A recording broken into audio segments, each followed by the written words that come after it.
एक समय की बात है, एक छोटे से गांव में राम और सीता नाम के कपल रहते थे। उनका एक अर्जुन नाम का बेटा था, जिसकी शादी रिया नाम की लड़की से हुई थी।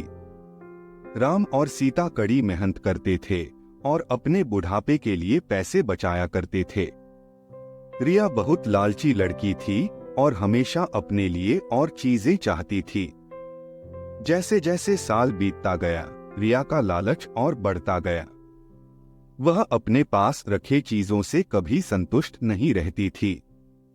वह हमेशा अपने सास ससुर से महंगे तोहफे मांगा करती थी और उनके बचाए हुए पैसों में से भी कुछ हिस्सा अपने लिए मांगती थी। राम और सीता बहुत ही अच्छे पेरेंट्स थे, इसलिए उसकी सारी जरूरतों को पूरा करते थे ताकि परिवार में शांति बनी रहे। वह अपने पति अर्जुन के ऊपर भी दबाव डालती थी कि वह अपने माँ बाप से पैसे और संपत्ति मांगे। वह बहुत ज्यादा संपत्ति इकट्ठा करना चाहती थी, बिना किसी मेहनत के। एक दिन राम और सीता ने यह फैसला लिया कि वह रिया को सबक सिखाएंगे।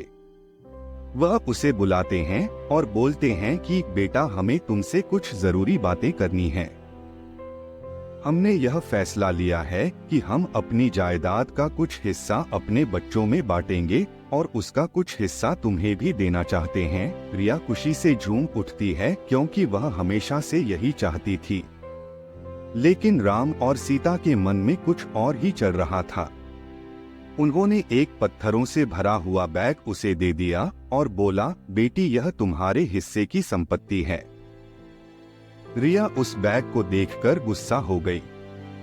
उसने उस पत्थर से भरे हुए बैग को जमीन पर फेंका और जोर से चिल्लाते हुए बोली कि मेरी मजाक उड़ाने की तुम्हारी हिम्मत कैसे हुई? मुझे पैसे चाहिए, ये पत्थर नहीं। राम और सीता ने शांत तरीके से उसे समझाया और बोले, रिया, सच्ची संपत्ति सिर्फ पैसे और चीजों के बारे में नहीं है।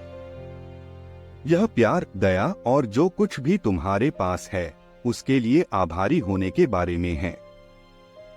हमने हमेशा तुमसे प्यार किया है और तुम्हारी देखभाल की है, और यह पैसों से भी अधिक कीमती है।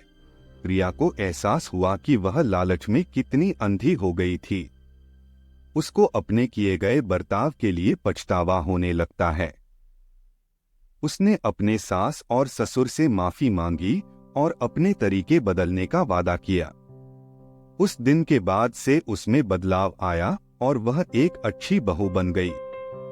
रिया के बदलाव की बात पूरे गांव में फैल गई और सभी ने एक बेहतर इंसान बनने के लिए उसकी प्रशंसा की। रिया अपने परिवार का ख्याल रखते हुए और उनके बीच मिले प्यार के लिए आभारी होकर हमेशा खुश रहने लगी। सच्चा धन प्यार, दया और जो हमारे पास है उसके लिए आभारी होने से आता है, न कि हमेशा और अधिक चीजों की चाह रखने से।